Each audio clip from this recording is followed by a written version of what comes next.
Ассаламу алейкум, құрметті көрермендер. Қайырлы кеш. Бүгін тамаша кеш болып тұр. Пайдалы ақпарат түсіретін видео болып тұр қазір. Бүгін видеоның тақырыбы қиярлар жайында болады. Өткенде естеріңізде болса, осы жерде менде борт болатын. Сосын ол бортты басқа жаққа көшірдім да. Кейін ойладым, жер құр жатқанша капельный полиппен жаңағы осы жерге огурцы еге салам деп ойладым. Құдай қаласа огурцилар өсіп қалды капельный полиппен. Қараңыздар. Жаңағыдай.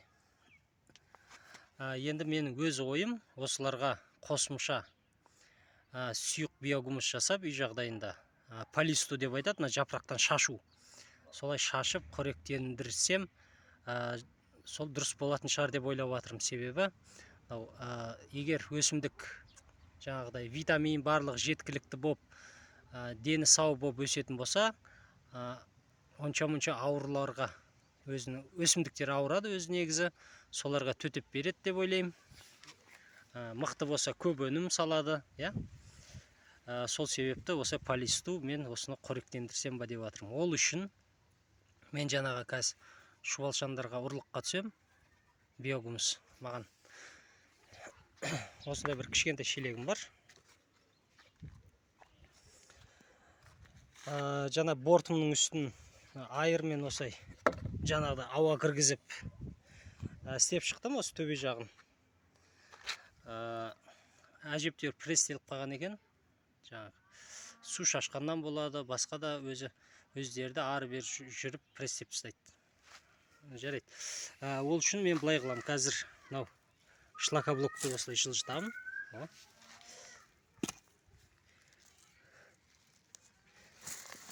Мінекей. Борттың ең астында, астының барлығы биогумус болып есептеледі. Төбесі қорек. Өткенде 5 сантиметр салған едім. Мен төбеге бұлардың барлығында жеп, тауысып, неғып жатыр. Шуалшандарымыз. Енді мен көп емес, енді бір 2 литр, 1 литр сондай биогумус салам осы жерден. Жаңағыдай осы қолмен алып, әжептеуір престеліп қапты. Осыны шелегіме салып, арасында егер шуалшандар, мысалға осылай түсті, оларды қайтадан төбеге лақтыра салам. Осылай жинап алам, сосын жаңағы сұйық биогумус жасайым. Ол жайында менде каналымда видео бар, қалай жасауды. Осылай жасауға тура шешім қабылдадым мен жалпы. Видео ұнаған болса, лайк басыңыздар, комментарияға сұрақтарыңызды қойыңыздар. Назар салып қарағандарыңызға рахмет. Бұл мен өзім экспериментальный барлығын жасап жатырмын. Каналға подписка жасаңыздар. Қызықты видеолар әлі алда. Сау болыңыздар.